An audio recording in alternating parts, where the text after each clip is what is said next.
As instituições e empresas educacionais no ensino superior mantidas pela livre iniciativa e seus impactos positivos na educação brasileira. Esse é o tema central dessa nossa conversa, para destacar realmente a relevância das instituições privadas de ensino superior que existem em nosso país. Precisamos contextualizar que na história as primeiras instituições de ensino superior no Brasil foram criadas no início do século XIX, com a transferência da corte portuguesa em 1808 para o nosso país, quando ainda éramos Brasil colônia.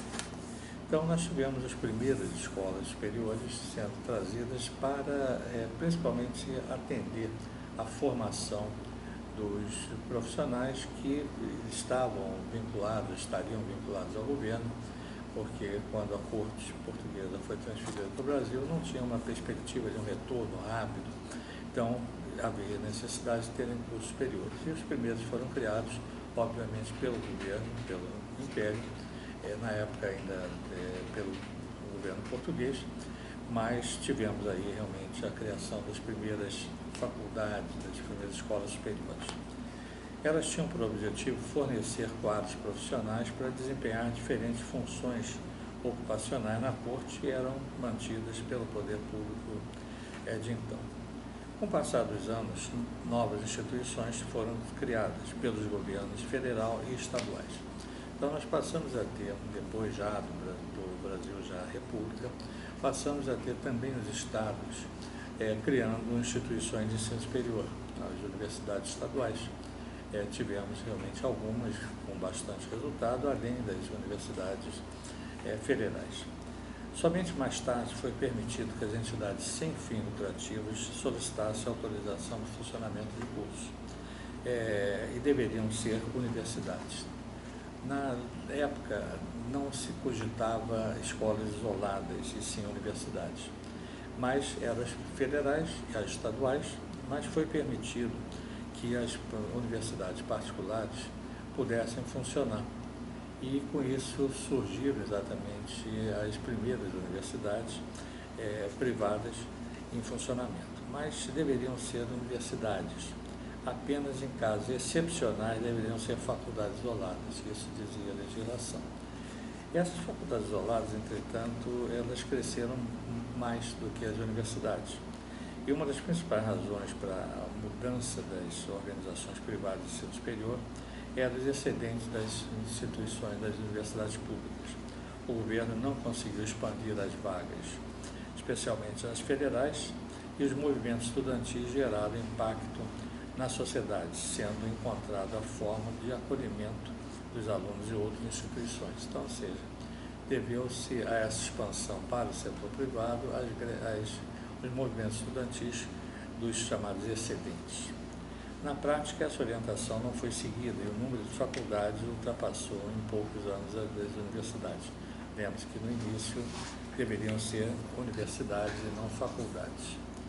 Até o ano de 1997, somente poderiam atuar no ensino superior privado as instituições mantidas por fundações e associações e, naturalmente, não tendo finalidade econômica.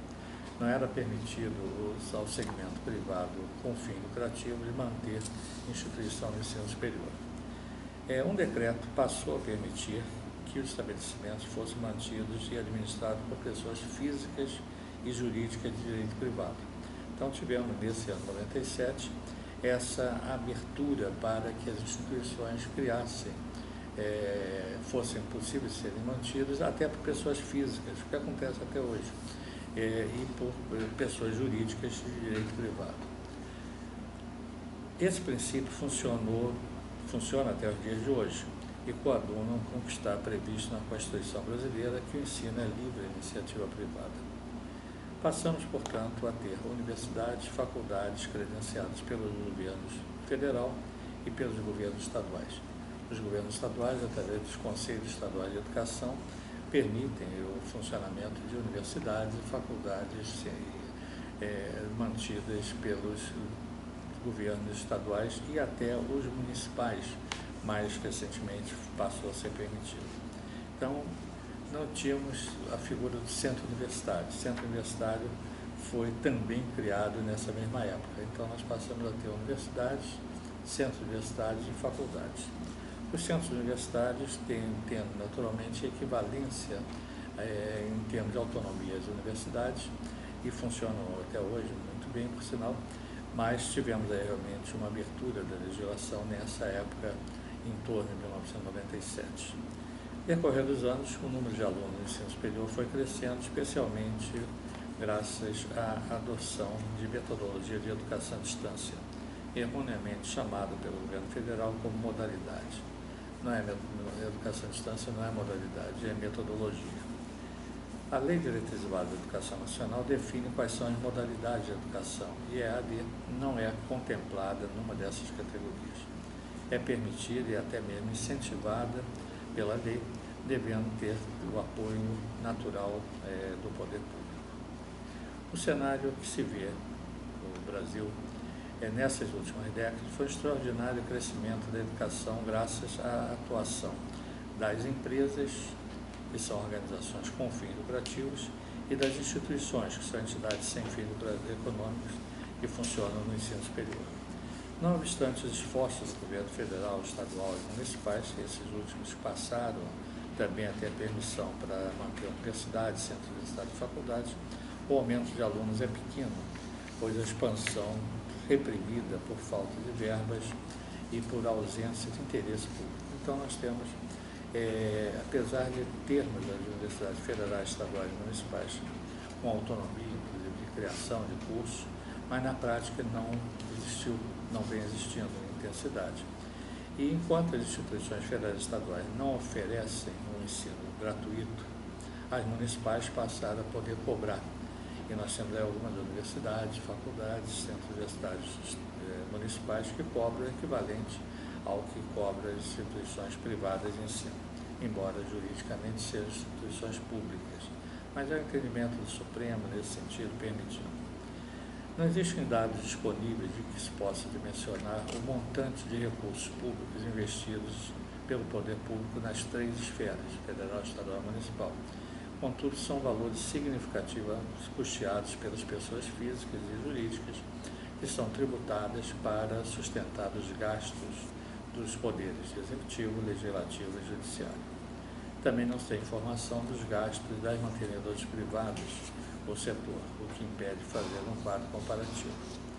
Os sistemas de gestão são diferentes e naturalmente trazem rentabilidade social e econômica totalmente diversos.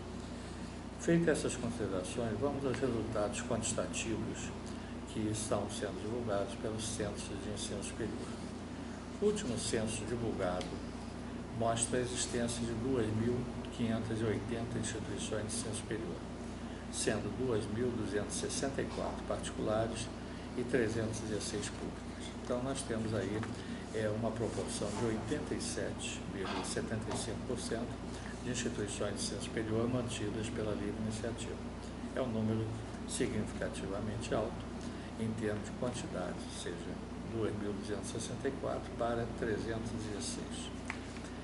No tocante ao número de alunos, há um universo de 9.976.782 alunos matriculados nos cursos de graduação superior, sendo 7.907.652 vinculados às instituições privadas e 2.069.130 às públicas, equivalente a 79,26%.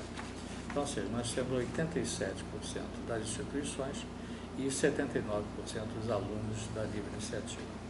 Visto dessa forma um forte impacto do setor privado da educação superior brasileira.